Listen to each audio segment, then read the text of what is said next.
Hello everyone, আসসালামু আলাইকুম। আমি কার্ভিং আর্টিস্ট ফারদিন খান আছি আপনাদের সাথে। আজকে নিয়ে আসলাম নতুন আরেকটি ইভেন্টের ব্লগ। আজকে আমাদের 4টা প্রোগ্রাম ছিল, তার একটা প্রোগ্রামের ভিডিওটা শেয়ার করছি। আজকে শরীয়তপুর ডামুড্ডা থেকে আমাদেরকে লোপা আপু ওনার কাজিনের হলুদের জন্য একটা customize food carving package order করে। সেই ডেটে আমাদের ঢাকাতেও আরও 3টা প্রোগ্রাম ছিল। আমরা ঢাকার প্রোগ্রামগুলো শেষ করে আমরা শরীয়তপুরে যাই কার্ভিংগুলো নিয়ে। আমরা সেভাবেই কাজগুলো করছিলাম, কারণ আমাদের আগের দিন রাত্রে থেকে প্ল্যান ছিল যে আমরা আগের দিন রাত্রে থেকে সব ধরনের কাজ রেডি করে ঢাকারগুলো ডেলিভারি দিয়ে আমি সেটিং করে দিলে ডেলিভারি দিয়ে আসবে আমার আপু, আর আমি শরীয়তপুরেগুলো নিয়ে যাব। আর শরীয়তপুরে কিন্তু একটা দুইটা ডেকোরেশন ছিল না, আমাদের কেক ছিল প্যাকেজের সাথে, পান ডালা, পিঠার ডালা, ফুড কার্ভিং, এভরিথিং অনেক কিছু ছিল। সব কিছু মিলিয়ে আমাদের একটা বড় অ্যারেঞ্জমেন্ট ছিল, আর এটা অনেক বড় একটা কাস্টমাইজ প্যাকেজ, যেই প্যাকেজের ভিতর সব কিছু ছিল। আমাদের হলুদের একটা কাস্টমাইজ কেক ছিল, যেটা আমি একটা আপুর পেজের কেক খুব ভালো, আপুর পেজ থেকে আমি কাস্টমাইজ করে হলুদের থিম কেকটা রেডি করি। পান ডালাটা আমি নিজে বানাই একটা পিকো।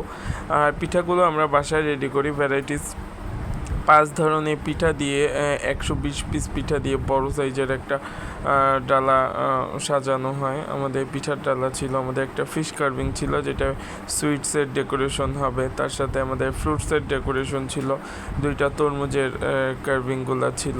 যেমন ঢাকা থেকে শরীয়তপুরে যেত আমার 2-2.5 ঘন্টা সময় লাগছে জার্নি করে, যে আবার কিছু জিনিস সেটিং করে নিয়ে গিয়েছি, কিছু জিনিস সেটিং বাকি ছিল, একের পর এক কাজগুলো করতে হয়। আমাদের ভোর রাত্রে পিঠা বানাতে হয়, কারণ আমাদের তেলের পিঠাটা ভোর রাত্রে আমরা বানিয়ে ঠান্ডা করে তারপরে হলো আমরা ঢাকা থেকে রওনা হই 12টা 1টার দিকে, বাসা থেকে বের হই, যেতে যেতে আর কি এই তো দুপুর হয়ে যায়। কেননা ওই টাইমের পরে পাটিসাপটা বানানো ছিল, যেগুলো ক্লিপ আমার কাছে নেই, যতটুকু পেরেছি অতটুকু আমি সংরক্ষণ করেছিলাম।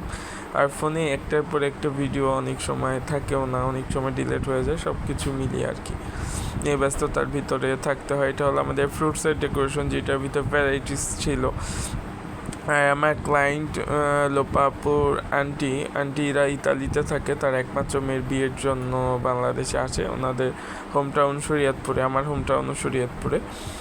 ওনাদের শরীয়তপুর ডামুড্ডাতে ওনাদের প্রোগ্রাম হয়, সেভাবেই আর কি আমরা প্যাকেজটাকে সাজাই। আর ওনাদের বাসায়ও অনেক ফুড ওনারা রেডি করে, যেগুলা আমার সাথে কথা হয়, ফারদিন তুমি এক্সট্রা অনেক ডালা নিয়ে আইসো, আমি ফুডগুলা রেডি করছি, তুমি ওগুলা এক এক রকম করে সাজাবে। তারপর আমরা অনেকগুলা ঢাকা থেকে ডালাও নিয়ে আসি ওনাদের জন্য এক্সট্রা করে। এসে আমরা পিঠার ডালাটা রেডি করে ফেলি, এটা আমাদের পিঠার ডালা ছিল। তারপরে আমাদের ফ্রুটসের ডেকোরেশন, মিষ্টির ডেকোরেশন, একে একে কাজগুলো করা হচ্ছিল আর কি। আমাকে এই সেট আপ থেকে আবার আরেক সেট আপে যেতে হবে, সব কিছু মিলিয়ে অনেক রাশের ভিতরে ছিলাম। কেননা এইখানের পুরা ইভেন্টের ডেলিভারি হওয়ার পরে আমাকে আবার রাতেই ঢাকাতে ব্যাক করতে হবে, পরদিন ঢাকাতে প্রোগ্রাম। কেননা এরকম যখন রাশ থাকে তো থাকে, আর যখন থাকে না একেবারে অবসর। এই বিজনেসটা এরকম একটা জায়গায় যে যখন কাজের প্রেশার থাকে, অনেক চাপ থাকে আলহামদুলিল্লাহ, যখন থাকে না তখন ফ্রি টাইম কাটানো যায় আর কি। এটা আমাদের পান্ডালা ছিল, আমাদের আজকে ফুল ডেকোরেশন সেট আপ ছিল এটা, যেখানে আমি একে একে সবগুলা ডেকোরেশন রেডি করি। এমনকি হলুদের জন্য যে উপটান আর হলুদ রাখার জন্য যেই ডালাটা, ওইটাও আমি ঢাকা থেকে নিয়ে আসি। রাখিগুলোও আমি নিয়ে আসি, কেননা ক্লায়েন্টের সাথে আমার ফুল সেট আপটাই হয় ওরকম।